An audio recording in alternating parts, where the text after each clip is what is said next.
வணக்கம். வேர்ல்டு செய்தி தொகுப்புடன் நான் நிரோஷன். முதலில் தலைப்புச் செய்திகள். இஸ்ரேலின் மேற்கு கரை இணைப்புக்கு எதிர்ப்பு தெரிவித்து இந்தோனேஷியா. ஸ்பெயின் விமானத்திலிருந்து 52 பயணிகள் வெளியேற்றத்திற்கு மதம் காரணமில்லை. பழைய பகையை மறந்து சிரியாவில் முதலீடு செய்யும் சவுதி அரேபியா. அமெரிக்காவில் இந்தியர்களுக்கு வேலைவாய்ப்பு தர வேண்டாம், டிரம்பின் கூட்டால் சர்ச்சை. தென்கொரிய வெள்ளப்பெருக்கால் உயிரிழந்தோர் எண்ணிக்கை அதிகரிப்பு.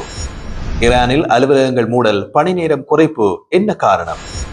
ரஷ்ய ராணுவ தளத்தை தரைமட்டமாக்கி உக்ரைன் விமான தாக்குதல். இனி விரிவான செய்திகள். மேற்கு கரையை ஆக்கிரமித்து இணைக்கும் நோக்கில் இஸ்ரேலின் நாடாளுமன்றம் கடந்த ஜூலை மாதம் 23ஆம் தேதி நிறைவேற்றிய தீர்மானத்திற்கு இந்தோனேஷியா கடும் கண்டனம் தெரிவித்துள்ளது. பாலஸ்தீனியர்களின் மேற்கு கரை பகுதிகளை தனது கட்டுப்பாட்டுக்குள் கொண்டுவரும் இஸ்ரேலின் முயற்சி சட்ட ரீதியான பிணைப்பு இல்லாததாக இருந்தாலும் இது சர்வதேச அளவில் பல்வேறு எதிர்வினைகளை ஏற்படுத்தியுள்ளது. இது தொடர்பாக வியாழக்கிழமை வெளியிட்ட அறிக்கையில் இந்தோனேஷிய வெளியுறவுத்துறை இஸ்ரேலின் இந்த முயற்சி நிலப்பகுதிகளை வலுக்கட்டாயமாக கைப்பற்றக்கூடாது என்பதற்கான சர்வதேச விதிமுறைகளையும் மனித உரிமை சட்டங்களையும் முற்றாக மீறுகிறது என்று தெரிவித்துள்ளது. மேலும் 1967க்கு முன்பு நடந்த எல்லைகளுக்குள் கிழக்கு ஜெருசலேத்தை தலைநகராக கொண்டு பூரண இறையாண்மையுடைய பாலஸ்தீனிய அரசை உருவாக்கும் இரு மாநில தீர்வுக்கு இந்தோனேஷியா தனது உறுதுணையை மீண்டும் வலியுறுத்தியுள்ளது. இந்த வேளையில் இஸ்ரேலின் சட்டவிரோத நடவடிக்கைகளை உடனடியாக கட்டுப்படுத்த ஐக்கிய நாடுகள் பாதுகாப்பு கவுன்சிலும் சர்வதேச சமுதாயமும் ஒன்றிணைந்த நடவடிக்கை எடுக்க வேண்டும் என்று இந்தோனேஷியா வலியுறுத்தியுள்ளது. ஸ்பெயின் வலேன்சியா நகரத்திலிருந்து பாரிஸுக்கு புறப்பட இருந்த வூலிங் விமானத்தில் பிரான்சை சேர்ந்த 44 குழந்தைகள் உட்பட 52 பயணிகள் வெளியேற்றப்பட்ட சம்பவம் சர்ச்சையினை ஏற்படுத்தியுள்ளது. இஸ்ரேலிய ஊடகங்களும் அரசு அதிகாரிகளும் வெளியிட்ட தகவல்களில் வெளியேற்றப்பட்ட பயணிகள் ஜூத சமூகத்தை சேர்ந்தவர்கள் என்பதால் தான் அவர்கள் இலக்காக்கப்பட்டதாக குற்றம் சாட்டப்பட்டது. இந்த விவகாரம் சமூக ஊடகங்களிலும் பரபரப்பை ஏற்படுத்தியது. இந்த நிலையில் போலிங் விமான நிறுவனம் வெளியிட்ட செய்தி குறிப்பில் பயணிகள் மத அடிப்படையில் அல்லாத விமானத்தின் பாதுகாப்பு காரணங்களுக்காகவே வெளியேற்றப்பட்டதாக தெரிவித்துள்ளது. சிலர் அவசர உபகரணங்களை சேதப்படுத்தியதோடு பணியாளர்களின் பாதுகாப்பு அறிவுறுத்தல்களை மீறியதால் விமானத்தின் கேப்டன் அவர்கள் பாதுகாப்பு நடைமுறைகளுக்கு அமைய அவர்களை விமானத்தில் இருந்து வெளியேற்ற உத்தரவிட்டார்.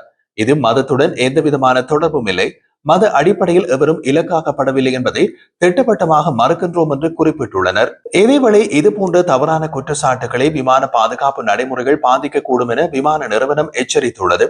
இந்த சம்பவம் தொடர்பான விசாரணைகள் மேற்கொள்ளப்பட்டு வருவதாகவும் தெரிவிக்கப்பட்டுள்ளது. சிரியா மற்றும் சவுதி அரேபியா இடையே 47 முதலீட்டு ஒப்பந்தங்கள் அதிகாரப்பூர்வமாக கையெழுத்தாகியதாக அறிவிக்கப்பட்டுள்ளது. சிரியாவும் சவுதி அரேபியாவும் நீண்ட காலமாக ராஜதந்திர உறவுகள் இல்லாதிருந்த நாடுகள். பல ஆண்டுகளாக உள்நாட்டு போரால் பேரழிவுக்குள்ளான சிரியா ஜனாதிபதி அஹ்மத் அல்ஷாரா தலைமையிலான இடைக்கால அரசின் கீழ் கடந்த 7 மாதங்களாக மீள் கட்டமைப்புக்கும் பணிகளில் ஈடுபட்டு வருகின்றது.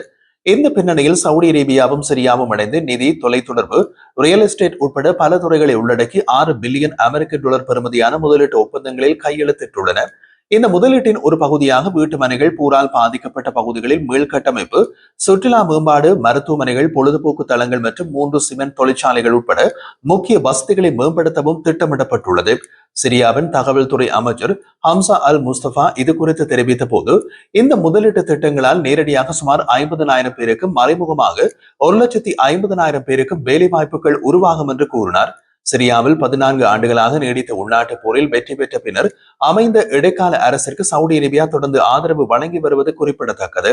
2017ஆம் ஆண்டு ஐக்கிய நாடுகள் சபை வெளியிட்ட அறிக்கையில் சிரியாவை மீள கட்டமைக்க சுமார் $250 பில்லியன் அமெரிக்க தேவைப்படும் என்று கணிப்பிடப்பட்டது. ஆனால் தற்போதைய சூழலில் அந்த செலவு கூறு $400 பில்லியன் மேல் உயர்ந்துள்ளதாக நிபுணர்கள் தெரிவிக்கின்றனர். அமெரிக்க ஜனாதிபதி டொனால்ட் ட்ரம்ப் அமெரிக்க நிறுவனங்கள் இனி இந்தியாவில் இருந்து பணியாளர்களை நியமிக்க வேண்டாம் என்றும் அதற்கு பதிலாக அமெரிக்காவுக்குள் வேலைவாய்ப்புகளை உருவாக்க வேண்டும் என்றும் கூறியிருப்பது பெரும் விவாதத்தை உருவாக்கியிருக்கிறது. அமெரிக்காவின் முன்னணி தொழில்நுட்ப நிறுவனங்கள் சீனாவில் முதலீடு செய்வதையும் இந்தியாவில் இருந்து வேலைக்கு ஆட்களை நியமிப்பதையும் கடுமையாக விமர்சித்த ட்ரம்ப் இத்தகைய நடவடிக்கைகள் அமெரிக்காவின் பொருளாதாரத்தை பாதிக்கின்றன என்று குற்றம் சாட்டினார். மேலும் பல அமெரிக்கர்கள் வேலை இழப்புக்குள்ளான சம்பவங்களை குறிப்பிட்ட அவர், இனி எனது ஆட்சியில் இப்படிப்பட்ட செயல்கள் தடுக்கப்படும், தேசிய நலனை முன்னிறுத்தி சில கொள்கை மாற்றங்களை மேற்கொள்வது அவசியமாகிறது என்றும் தெரிவித்தார். வெளிநாடுகளில் பெரும் முதலீடுகள் செய்வதை தவிர்த்து இந்தியா உட்பட நாடுகளிலிருந்து அதிக அளவில் பணியாளர்களை நியமிப்பதையும் குறைக்க வேண்டும் என்று ட்ரம்ப் வலியுறுத்தியுள்ளார். அதே நேரத்தில் அமெரிக்காவின் பொருளாதார வளர்ச்சி மற்றும் வேலைவாய்ப்பு மேம்பாட்டை முன்னெடுக்க உள்நாட்டு முயற்சிகளை தொழில்நுட்ப நிறுவனங்கள் முன்னிலைப்படுத்த வேண்டும் என்றும் அவர் கேட்டுக்கொண்டார். ட்ரம்ப் வெளியிட்ட இந்த கருத்துக்கள் அமெரிக்காவின் வேலைவாய்ப்பு மற்றும் குடியேற்ற கொள்கை மீதான விவாதங்களை மீண்டும் தூண்டியுள்ளதோடு இந்தியாவின் தகவல் தொழில்நுட்ப துறையில் பாதிப்பு ஏற்படலாம் என்ற அச்சத்தையும் உருவாக்கியுள்ளது. தென்கொரியாவில் கடந்த வாரம் தொடர்ந்து பெய்த கனமழையால் ஏற்பட்ட வெள்ளம் மற்றும் நிலச்சரிவினால் உயிரிழந்தோர் எண்ணிக்கை 23ஆக அதிகரித்துள்ளதாக அந்நாட்டு உள்துறை அமைச்சு தெரிவித்துள்ளது.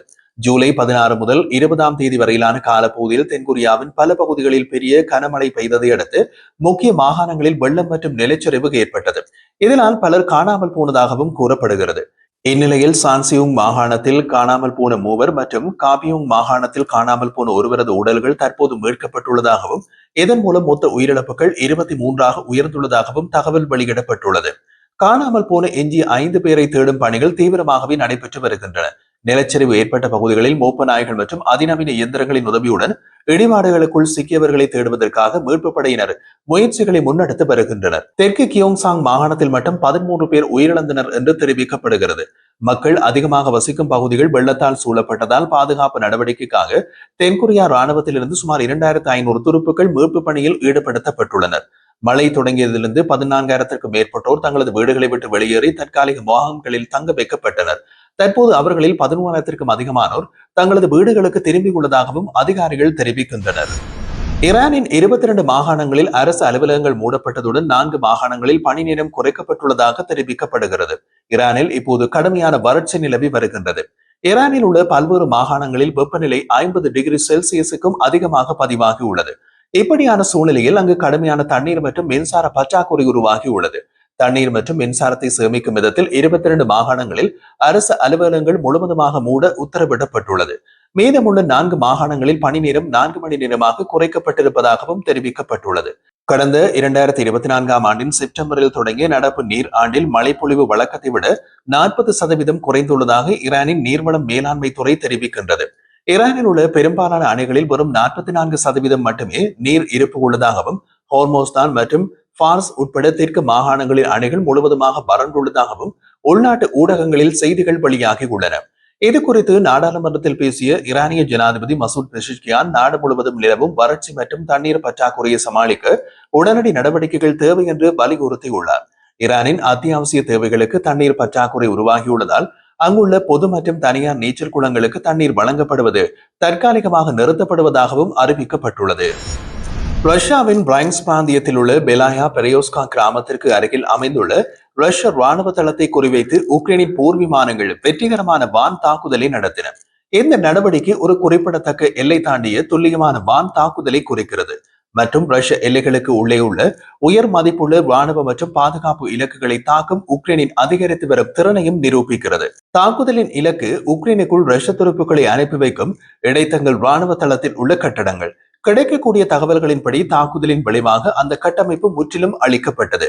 செயற்கைக்கோள் படங்கள் மற்றும் உள்ளூர் அறிக்கைகள் தளத்தில் பெரும் சேதத்தை உறுதிப்படுத்துகின்றன. இருப்பினும் ரஷ்ய அதிகாரிகள் ராணுவ தளம் தரைமட்டமாக்கப்பட்டது குறித்து அதிகாரப்பூர்வமாக இந்த கருத்தும் தெரிவிக்கவில்லை. நீண்ட தூரங்களில் அதிக துல்லியத்தை வழங்க வடிவமைக்கப்பட்ட துல்லிய வழிகாட்டப்பட்ட ஆயுதமான பிரெஞ்சு AASM ஹேமர் குண்டுகளை பயன்படுத்தி இந்த தாக்குதல் நடத்தப்பட்டது. எல்லை பகுதிகளில் ரஷ்ய உள்கட்டமைப்புக்கு எதிராக மேற்கத்திய உயர் தொழில்நுட்ப ஆயுதங்களை உக்ரைன் பயன்படுத்தியதற்கான மற்றும் ஒரு உறுதிப்படுத்தப்பட்ட நிகழ்வு இது. AASM ஹேமர் அமைப்பின் தயாரிப்பாளரான பிரான்ஸ் சமீபத்தில் உக்ரைனின் போர்க்களத்தில் இந்த ஆயுதத்தின் செயல்திறனை பாராட்டியது. அதிகரித்து வரும் தேவையை பூர்த்தி செய்ய வரும் மாதங்களில் AASM ஹேமர் குண்டுகளின் உற்பத்தி கணிசமாக அதிகரிக்கப்படும் என்று பிரெஞ்சு பாதுகாப்பு அதிகாரிகள் உறுதிப்படுத்தினர். இந்த அமைப்பின் செயல்திறனை பிரெஞ்சு அரசாங்கம் பாராட்டினாலும் அதிகரித்த உற்பத்தி உக்ரைனுக்கு அதிக அளவிலான விநியோகங்களாக மாறுமா என்பது தெளிவாக தெரியவில்லை. ஏற்கனவே வழங்கப்பட்ட தற்போது இருப்புக்கு அப்பால் கூடுதல் வழங்கல்கள் குறித்து முறையான அறிவிப்புகள் எதுவும் வெளியிடப்படவில்லை. இந்த ராணுவ தளத்தின் அழிவு உக்ரைனின் மேம்பட்ட தாக்குதல் திறன்களையும் போர்க்களத்தில் மட்டுமல்ல ரஷ்யாவின் ஆதரவு மண்டலங்களுக்குள் நடவடிக்கைகளை சீர்குலைக்கும் நோக்கத்தையும் எடுத்து காட்டுகின்றது. உக்ரைனின் வளர்ந்து வரும் ராணுவ மூலோபாயத்தில் மேற்கத்திய நாடுகள் வழங்கும் துல்லியமான ஆயுதங்களின் முக்கியத்துவத்தையும் இது காட்டுகிறது.